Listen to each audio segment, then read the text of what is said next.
अऊज़ु बिल्लाहि मिनश्शैतानिर्रजीम बिस्मिल्लाहिर्रहमानिर्रहीम। जो सवाल जे कम द PDM प्रोग्राम द इलेक्शन कमीशन मख त कीगी पे इस्लामाबाद की नु दा द इमरान खान द आगा फॉरेन फंडिंग खिलाफ त कम چې هغه ته ملو شوې د 2014 نه دا کیس هم دغه د پارټي یو سړي روان کړی دی چې تر اوسه پورې په هغه باندې فیصله ونه شوه. د PDM قیادت دا فیصله وکړه چې موږ زو د الیکشن کمیشن مخه ته احتجاج کوو. نو زه د قومي وطن پارټي ملګرو ته خصوصا او د 400 غیورو عوامو ته عموما دا خواست کوم چې سباله کم مرګري راتلی شي نه هم د الیکشن کمیشن مخه ته راشي په اسلام آباد کې چې د خپل احتجاج ریکارډ کو او په اسلام آباد کې چې کم د 400 مرګري دي هغه تم دا خواست کوم چې سباله ټیمو باسه ته 2 بجو 3 بجو پورې صبح کې تاسو ته ټیم ملاويږي د سحر لسونه تاسو خپل ټیمو باسه دی لاراشي ځکه چې دا زمونږ د بقا مسله ده. دا هر هغه پالیسي سره تړلې ده کوم چې حکومت په دې عوامو باندې مسلط کړي دي.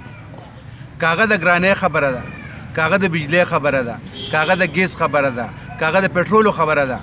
زه به دا ووایم چې نن په میاشت کې 2 پیرې دې ظالم او دې نااهل حکومت 2 پیرې پټرول ګران کړل. آیا د دې اثر په چا باندې پروزي؟ د دې اثر په ما او په تاسو په دې غریبو خلکو پروزي. نو که زه تاسو ته ووایم چې د پاکستان قومه دا ټول وسایل د پاکستان قوم دي او د پاکستان قوم اوده پروت دی. نن چې څومره غلاګانې، څومره کرپشن، څومره په دې ملک کې افراتفري جوړه ده، نو موږ هر یو پاکستاني د دې نه ځان مبرا ګڼو. موږ وایو دا د پلانکي مسله او دا د پلانکي مسله ده. نه، دا د هر قوم چې د دې قوم سره کم خلک تعلق ساتي پاکستاني قوم سره، دا د هغوی مسله ده. دا زما ستا د بچي مسله ده.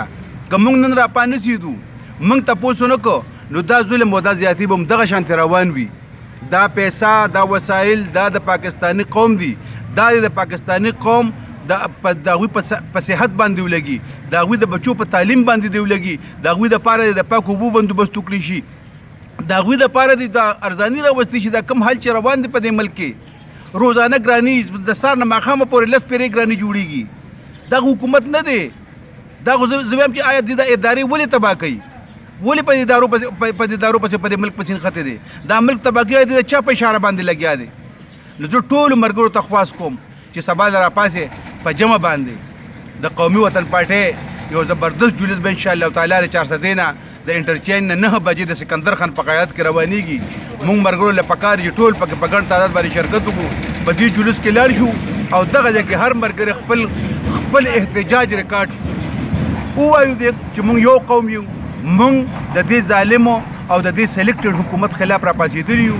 انشاءالله تعالی موږ به هر هغې پورې نه کینو تر څو پورې دې موږ کور ته نه وي لېږلي. الله دې ستاسو ډېر عزت وکړي. ډېره مهرباني. والسلام.